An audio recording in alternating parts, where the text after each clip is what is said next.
আমি ছোট থাকতে তারা যেরকম দয়া করেছে।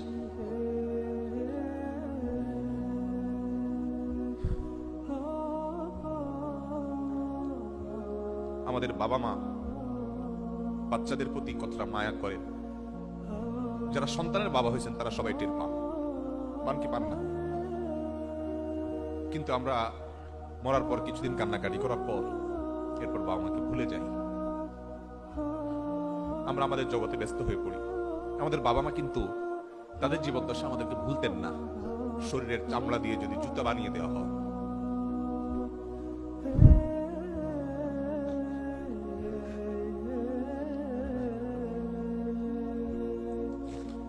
তবুও বাপ মার ঋণ কখনো শোধ করা যাবে না।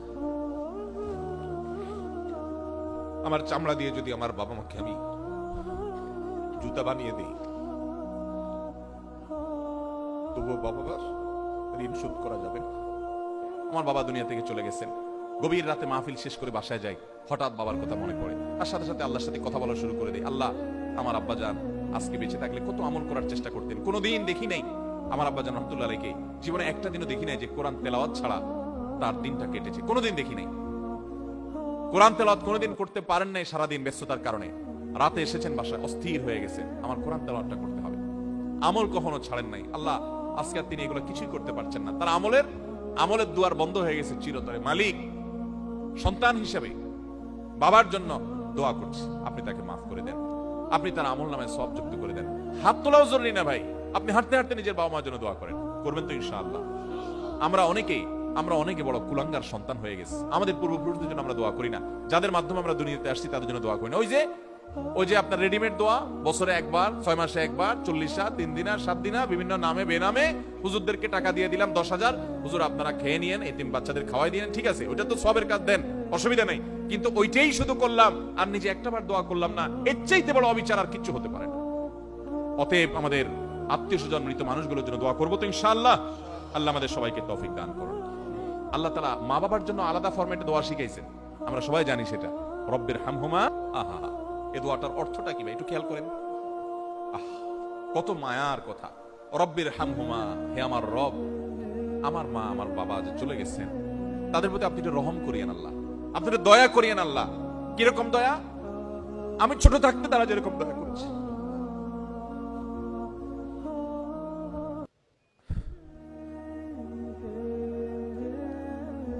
আমাদের বাবা মা বাচ্চাদের প্রতি কতটা মায়া করেন, যারা সন্তানের বাবা হয়েছেন তারা সবাই টের পান কি পান না?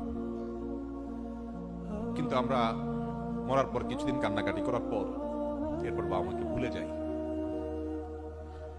আমরা আমাদের জগতে ব্যস্ত হয়ে পড়ি। আমাদের বাবা মা কিন্তু তাদের জীবদ্দশা আমাদেরকে ভুলতেন না।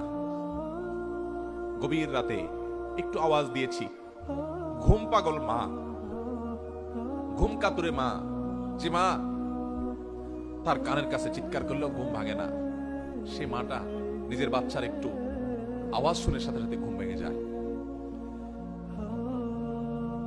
বেশিরভাগ বাবা, পৃথিবীতে বহু খারাপ মানুষ আছে ভাই, কোনো খারাপ বাবা খুব একটা নাই, হাতে গোনা 2-1টা বিচ্ছিন্ন ঘটনা ছাড়া বহু খারাপ মানুষ আছে পৃথিবীতে, কিন্তু খারাপ বাবা, সন্তানের জন্য বাবা কি না করে বলেন, কি না করে। যত বাবা দেখেছেন, আপনারা নিজেরা যারা বাবা আছেন, কোথাও ভালো কোনো খাবার যদি দেয় কেউ, আপনি যদি কোনো জায়গায় যান ভালো কোনো খাবার সার্ভ করা হয়, তো সেই খাবারটা দেখার পর যদি আপনার সন্তান থাকে, সবার আগে মনে পড়ে সন্তানের কথা। এত সুন্দর টেস্টি খাবারটা যদি আমার ছেলেটার জন্য নিয়ে যেতে পারতাম, বা মেয়েটা যদি তার সাথে শেয়ার করতে পারতাম, মনে পড়ে কি পড়ে না বলে? কিন্তু আমরা বেশিরভাগ মানুষ বড় অত্যাচারী, বড় অবিচারী। আমাদের মা বাবা জীবদ্দশায় তো তাদের প্রতি আমরা হক আদায় করতে পারিই না, মৃত্যুর পরও তাদের জন্য আমাদের হক আদায় করা হয় না। ভাইরা আমার, বাবা মার জন্য দেখেন কি দোয়া আল্লাহ শিক্ষা দিয়েছেন, রব্বির হামহুমা কামা রব্বায়ানি সগীরা। আল্লাহ, আমাকে ছোটবেলায় আমার মা যে মায়া করেছেন, আল্লাহ আব্বা জান যে মায়া করেছেন, যে স্নেহ করেছেন, নিজের শরীরের চামড়া দিয়ে যদি জুতা বানিয়ে দেওয়া হয়,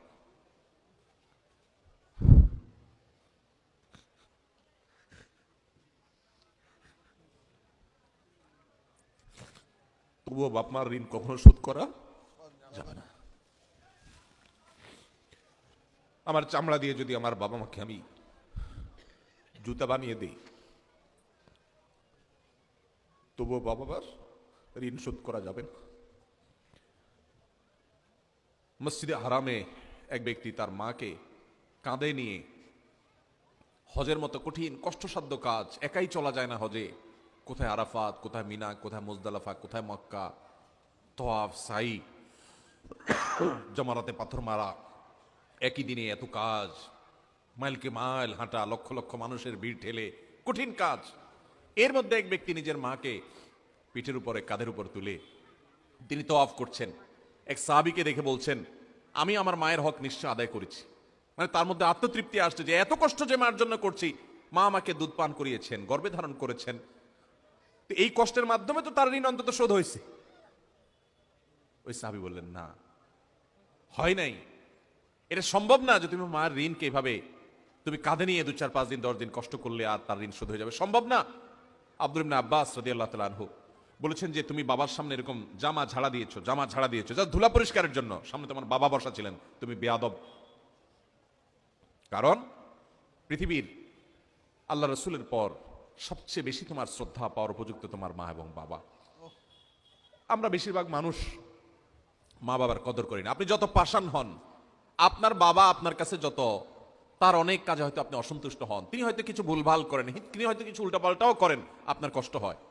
টের পাবেন যেদিন এই বটবৃক্ষের ছায়া মাথা থেকে সরে যাবে। মাহফিল শেষ করে যখন বের হতাম, আব্বাজান ফোন দিতেন, যত রাত হোক। আমার গ্রামে মাহফিল হলে চা বানায় বসে থাকতেন, যত রাত হোক, পেরেশান হয়ে যেতেন। এখন আর কেউ ফোন দেওয়ার মতো নাই যে ফোন দিয়ে খবর নেবে। ভাইরা আমার, আল্লাহ রাব্বুল আলামিন আমাদের মা বাবার প্রতি আমাদের কর্তব্য পরিপূর্ণ আদায় করার তৌফিক দান করুন। যদি আপনি জীবদ্দশায় মা বাবার হকে ত্রুটি করে থাকেন, মৃত্যুর পর তাদের জন্য দোয়ায় ত্রুটি করা যাবে। আল্লাহ তাআলা দোয়া শিক্ষা দিয়েছেন। নিজে দেখেন, বাবার হক, মায়ের হক এত গুরুত্বপূর্ণ যে আল্লাহ অন্য কারোর জন্য দোয়া শিখাই দেন নাই, দোয়ার ফরম্যাটই আল্লাহ বলে দিয়েছেন, নিজে শিখাই দিয়েছেন। রব্বির হামহুমা কামা রাব্বায়ানি। আল্লাহ, আমার মা বাবা ছোটবেলায় যেভাবে আমাকে মায়া করেছেন, কত মায়া করেছেন, আল্লাহ আপনি তাদের প্রতি সেরকম মায়া, আজ তারা দুনিয়া থেকে চলে গেছেন, আপনি করবেন। দোয়া করবো তো ইনশাআল্লাহ, নিয়মিত দোয়া করব, উঠতে বসতে দোয়া করব। একাকি যখন হব, মুশকিল হয়ে গেছে আমাদের এই ফোনগুলো, স্মার্টফোনগুলো। আমাদের অবসর সময় বলতে এখন কিছু নাই, টয়লেটের টাইমটা মোবাইল ফোন নিয়ে গেছে। আমরা ওয়েটিং এ থাকি, আমরা মোবাইলে ব্যস্ত, আমরা সোশ্যাল মিডিয়ার বিভিন্ন অ্যাপে আমরা আসক্ত, এডিক্টেড। আমাদের দোয়ার কোনো সময় নেই। আল্লাহ রাব্বুল আলামিন আমাদেরকে মা বাবার জন্য দোয়া করার তৌফিক দান করুন, মুর্দাদের জন্য দোয়া করার তৌফিক দান করুন।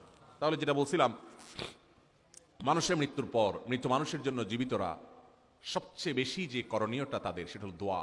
বেশি বেশি দোয়া, উঠতে বসতে, চলতে ফিরতে, শুইতে খাইতে, এমনকি অজু অবস্থায়, বিনা অজু অবস্থায় হাত তুলে, হাত তোলা ছাড়া একাকি যখন আছেন, মনে মনে আল্লাহর সাথে কথা বলা শুরু করবেন। আল্লাহ, আমার এই প্রিয় মানুষটা দুনিয়া থেকে গেলেন, আমার এই আপন মানুষটা চলে গেছেন, আল্লাহ আপনি ছাড়া তার কেউ নাই, আল্লাহ আপনি তার প্রতি রহম করেন। মন খুলে দোয়া করব। এই দোয়া মুর্দার জন্য কি পরিমাণ উপকার হয়, ইবনে মাজার যে হাদিসটা আমি শুনিয়েছি সেখান থেকে আমরা জানলাম। আল্লাহ আমাদেরকে আমল করার তৌফিক দান করুন।